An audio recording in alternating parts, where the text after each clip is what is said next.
Good Thursday morning, and welcome to Ice Age TV, the internal combustion engine age YouTube channel that talks about all my cars and trucks and motorcycles, the SUVs, Florida, the attitudes, and hey, look here, we got the Honda CBs down here, got the Monkey down here, and it's quite warm, quite humid this morning, and look at this here. Is that a really cool tag? That's a Florida tag that they stock that has that really cool theme to it. So yeah, I went to the DMV yesterday and got some more stuff taken care of for the motorcycles and other adventures down here in Florida. And wow, what a beautiful day. And it's so incredible how a week ago I was looking at the weather, and the weather was showing the predictions of just a lot of rain down here, just raining every day. And I even kind of was thinking to myself, is it really worth me bringing the bikes down, because the weatherman is predicting rain like every day. And get the Ram starter up and get her going. And look at that, man. That's some noise right there or what? That truck is so much fun. I'm going to get out the back door here because I don't have a garage door opener, so I got to go out the secret door to get out of here, and that's the way I kind of get in and out. Can't leave these garage doors open because just too much stuff running around the neighborhood. Got a lot of eyes, so I'll go out the back door and lock this, and that way I can get back in the front door. So and as always, good morning to all those that stay in touch with my channel. Great comments. I just love the people that can relate with so many things that go on in life. They're like, yeah, my Apple Watch just died as well. So let's get into the beefy guy, the monster truck, the TRX truck, the kid, and popcorn are out getting breakfast for them and my mother. And my mother, for the most part, is doing well, thank goodness, for the most part. And as always, I'm gonna run up to town. I really like the Dunkin' Donuts coffee. Yeah, and it changes up the routine in the morning for those watching my channel, because I'm now in the Ram TRX power truck, which is a lot of fun to drive. The truck really is. It's a lot of truck, and it's a gas hog. So I've talked about that numerous times, but you know, I'm amazed I haven't had the prediction conversations. Yeah, I'm even from my channel, and I thought to myself last night, predictions. Have I had the predictions conversation? And I have not. And I thought, you know, wow, if that isn't a state that we live in more than ever. Here come the kid. There's the kid and popcorn, and there they go. Oh, she wanted me to stop, I think. But well, I'll let her get on back home. So anyways, the predictions of life. And it just seems like, man almighty, I talk about this a lot on my channel, and I'm sure some probably get sick of hearing the damn crap of other YouTubers, but for me, it's the never-ending predictions. I think that most people, like I just brought up, the weatherman was predicting this whole week of being just overcast and rain. And I was like, borderline not going to bring down my the motorcycles. And had I done that, had I listened to their predictions, then we'd have been down here with no motorcycle time. And I've got some good video content on that. Very challenging getting video content to upload down here. It's just incredible how this neighborhood is built out by the latest, greatest so-called internet capabilities, but yet it sucks when it comes to uploading videos. You probably see some of my videos don't post till later in the morning, and it comes down to it's this whole infrastructure where my parents live, and then they give you lousy cell phone reception to force you to have their lousy service. And it's so bad. It's fixed. It's a fixed system. Maybe I just feel like there's so many things that are done deliberately just to force you to have to do something else. I mean, I'm sure many people on my channel can go, yeah, it's all fixed, it's all rigged.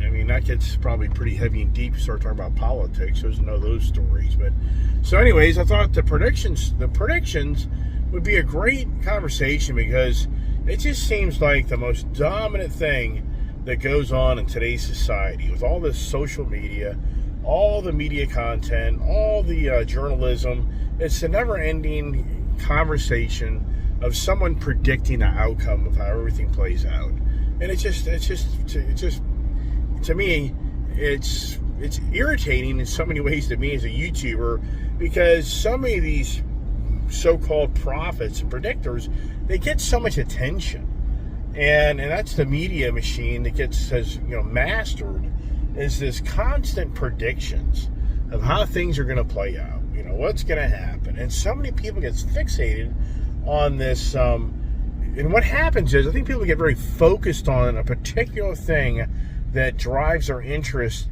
of the predictions of what's going to happen. Just like with Donald Trump. You can even go back further to O.J. Simpson. The O.J. Simpson trial was probably one of the biggest predictions of that time era, of people divided in the country of predicting how that trial would play out. And then you just had Trump in New York City, and I think a lot of people figured that what way it would play out. In so many ways, they figured it would play out because of the way the system, in their views and eyes, may think it's rigged, versus somebody else will be like, he had it coming, he's due his time. But yet now Hunter Biden, his predictions have played out. I think a lot of people thought that would maybe play out. But the whole point is, it seems like people get fixated on something that has a close, a close relationship of what maybe they're going through. Is this maybe why so many people watch all the gloomer doomers that are truly in desperate times? I mean, maybe these predictors are people that are helping soothe others to feel like they're not the only ones that are in dire straight times. I mean, I could really believe that it's a psychological thing, that people get tuned in to, hey, it isn't just me going to have my car repossessed. It isn't just me that's going to lose my house. It isn't just me that have gone broke. Hey, look at all these other people that have the same thing happen to them.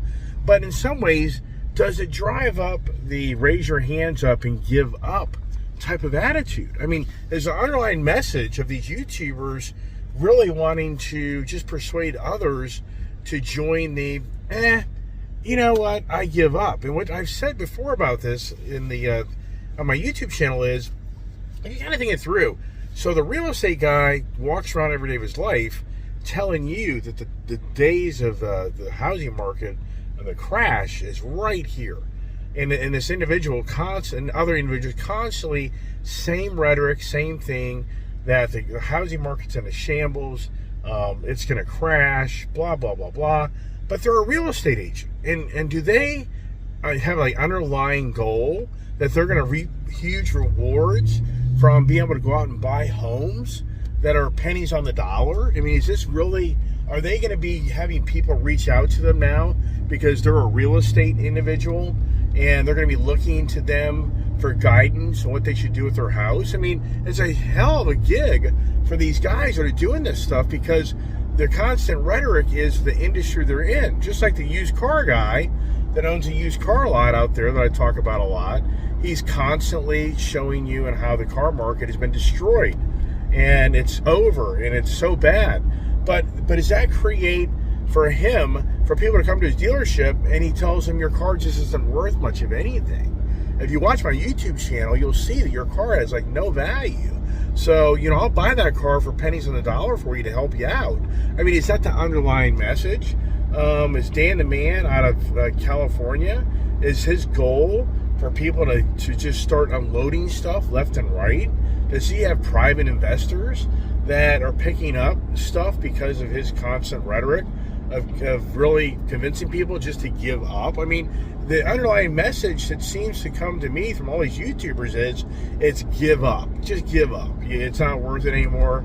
And like John Williams. Here's John Williams that has a YouTube channel that's very big. He's a credit guy. He has his own company that will help you get rid of all the bad credit marks on your credit report. That's his pitch, that he can help you get rid of bad credit comments to help drive your score up. But meanwhile, he constantly shows how this country's going to be in broker than broke, and we're in dire straits like never seen. So does it open the door that people will share more information with the likes of John Williams, that they really are in bad shape because he portrays and everybody else is in bad shape? The old saying, misery loves misery. So the predictors, what are the predictors predicting? Is it a plus? Is it a minus? I mean, I think a lot of the predictors are on a constant rhetoric of actually a sad prediction. Not a great prediction, but I know they'll twist it in some ways too to try to make you feel like, well, if the housing market collapses, then you should be so happy because you're going to get a great deal on a house. If the car market crashes, you should be happy because you're going to get a great deal on a car. But for the people that own the houses and the cars, they're not so happy that they've lost their values. Here we are at Dunkin' Donuts. Welcome to Dunkin'. What can we serve for you? A medium coffee with cream, and that's all I need. A medium hot with cream? Please. Ready with a bill today? That's it. $2.99. Thank you. Now, who'd imagine that? You drive to the store to get a coffee, right? Yeah, I know. I hear it. Now I got to get my wallet out of my pan here, and I hate stalling this freaking video because when I turn this video off and I have to turn it back on, it turns into a whole other project of downloading information, and it takes forever for this stuff to happen. So let me get my thing out here. If I can. There you go. Morning. Morning. And so you have a little coffee pause. Who's out there drinking your coffee or whatever you may be doing. I wonder if anybody out there like the drive around. Oh, one of my YouTube. Okay, thank you. One of my YouTube subscribers. Hey, thank you very much. No problem. Have a good one. You too. One of my YouTube subscribers claims that there was a comment on the video when it first populated yesterday from the real estate conversations that there may be misinformation on my video.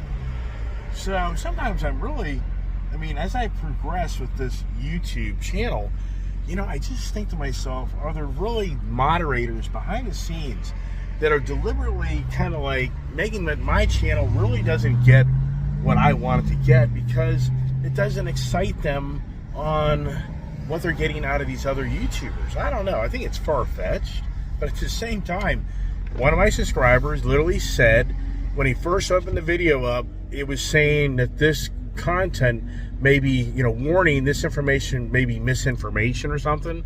But then he claims that when he tried the video the second time, that posting went away. So I don't know if anybody saw that yesterday. And what's really weird is it just seems like my subscriber, the amount of people subscribing to my YouTube channel is just like totally died. It's just like kaput. And even my money, even the monies I'm making now are really just pitiful.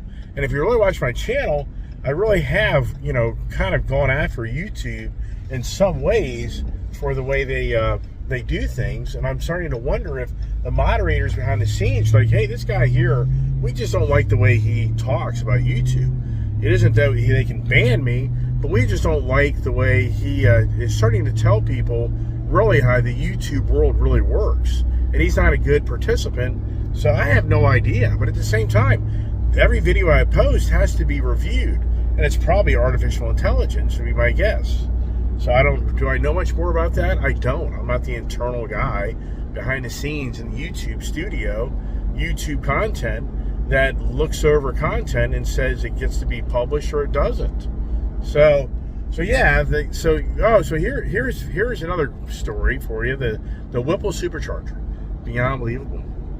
Yesterday, I was ready to go off like you can't believe. So yesterday, my wife made sure she was home yesterday afternoon between 1 and 4 o'clock because the estimated delivery was between 1 and 4 o'clock. So yesterday, I get an email at 3:39 that the Whipple Supercharger has been delayed yet again. And I'm like, oh, here we go. So for that, even call my wife, I just call FedEx. I now have FedEx direct terminal phone number, and I call directly there. I am well known at that facility to the point that when I called, Penny answered the phone, and the minute I started reading off that tracking ID number, she's like, oh, you're the guy with the Whipple part. Yeah. She's like, oh, yeah, we know who you are. So that whole terminal, I think, knows this fiasco that's going on. So get this. I said, I'm just checking out delivery on that product. Did it get delivered? She's like, no, it did not. The driver apparently pulled into your driveway. Your gate was open, went to your front door at 3:15, and started knocking on the door to no avail. Nobody answered the door. I'm like, really? I'm like, oh my, I'm just like now ready to lose it. I'm now like, oh, okay. I'm just going to call Lethal Performance and tell them, you know what? You guys have to reverse all my monies. I'm sending everything back. I'm done. This is the stupidest thing in the world. But Penny goes, hey, let me share something with you. I'm going to help you out. She said, you're permanently out of town. You can't come to our terminal. Like, no, I'm right. I'm out of town. I can't come to your terminal. She goes, I'll do this for you. I will give you another 14 days. We will not ship it back.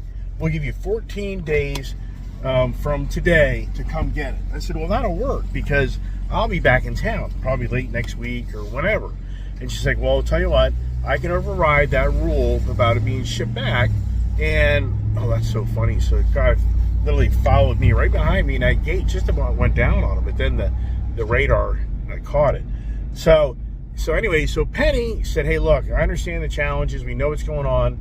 You can just come out to our freight terminal, and pick it up directly when you get back in town. I'm like, you just saved the day, because I'm not lying. I was gonna go off. I was gonna call Lethal Performance and say, man, this is beyond, but can you believe this story? So I called my wife, said, hey, honey, the guy came by today and banged on the door, and no, he didn't. I said, I'm just telling you, the FedEx Freight has notes from the driver that he pulled the truck in the driveway, and he went to the front door, and he spent a little time banging on the front door and never got any response. And I have dogs. I have dogs in the house. You expect me banging on the front door? Don't you think the dogs should start barking? My wife's like, no way. He did not come to our house. I have no idea. I'm like, forget it. It's not a big deal. I'm just going to go to the terminal when I get home. Oh, my gosh. Is the Whipple thing just going to blow up the Ford Mustang motor? It wouldn't surprise me. In all reality, I mean, it just is like, is this Whipple thing just like not meant to be? I mean, it's beyond believable. Yeah, who would have predicted this? In all sincereness, December of last year, if I would have been told, well, you're going to not get that till June of this year, I'd have been like, you know what? I'll just sit it out. Let them get more in tune with making that product. Make it, they kind of finesse the brand new Ford technology and whatever else. I'm out until that time. That's what I would have done. But no, the Iceman, gullible Iceman, right? The predictors of life. Oh my goodness gracious. I'm already getting back in the neighborhood. Gonna go on back, take care of mama and popcorn and all these other things. And I'm just so glad that we did bring the bikes down yesterday. We had a good ride, great ride. And my daughter's just loving that Yashimura exhaust. I never would have predicted my kid would end up being a CBR crotch rocket bike lover over the Harley. I mean, I'm sincere. She just loves that Honda. And so here's all the cyclists in the road in the morning. You have these bike paths.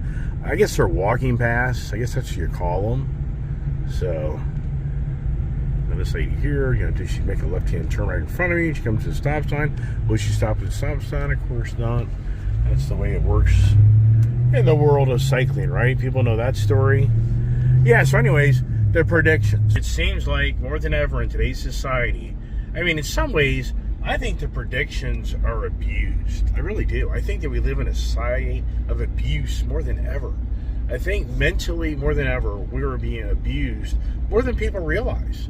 Because the predictors get so much attention, they get so much media-driven content, and people get sucked up into it, which once again, I think the predictors, for the most part, are the really underlying messages. It's negativity. I mean, did anybody talk about NVIDIA's stock predictions 2 years ago? Was anybody out there, on a daily basis telling you that, hey, Mr. Iceman, you can buy this $70 stock, and it's going to be worth $1,200, $1,500 2 years from now. I mean, who the heck wouldn't have picked that up?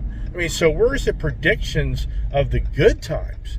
Is anybody now? You have a total divide of the country, because one divide will tell you that if a guy gets back in the office, this country's going to be in a shambles. And I'm like, are you sure you're not talking about the guy that's already in the office? I mean, can anybody relate with the predictions of the last election that when one guy be thrown out of the office, that the Build Back Better would be the predictions of this country, when yet everything is through the roof on expenses. Everything is through the roof on expenses. And even if you get the deal in the car, big deal. It's just going to be the price it used to be 4 years ago. So would you be excited about that? 4 years ago, you go buy a car and it's just the same price that you bought 4 years ago and didn't get a discount? I mean, it's beyond unbelievable what we're witnessing in our society. And the predictors convinced so many people how much better this country would be as we have the highest level of illegal immigration. We're in 2 wars. I mean, is anybody connecting the dots here of what's going on? And then you have these bozos post the criminal statistics on how crime in this country is down significantly. But it all comes down to the fact that they don't report crime the same way.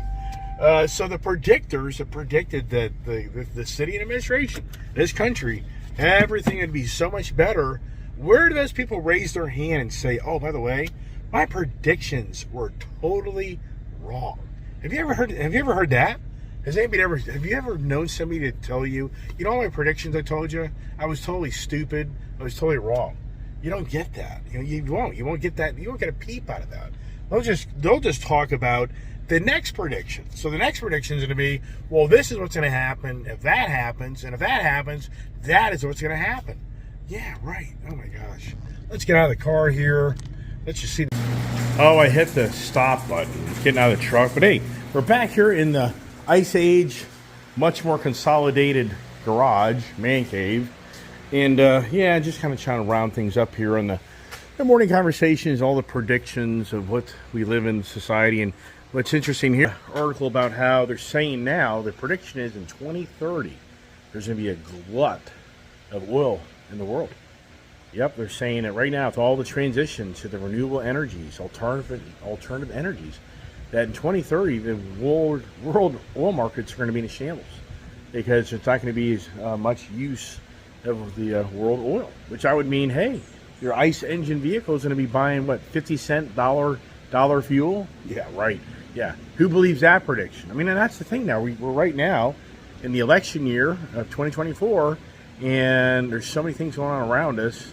And what are the predictions for the 2025? Interesting how I got my renewal for my DMV for my vehicles up in Virginia, and they're now asking you to volunteer to start paying a per mile fee for your electric vehicle. You just hear me? DMV, the state of Virginia, is now wanting you to raise your hand. If you have an electric vehicle, they're going to send you a device that tracks all the miles you drive, and they're going to start billing you by the mile. I wonder how many people are signing up for that. What's your prediction on that?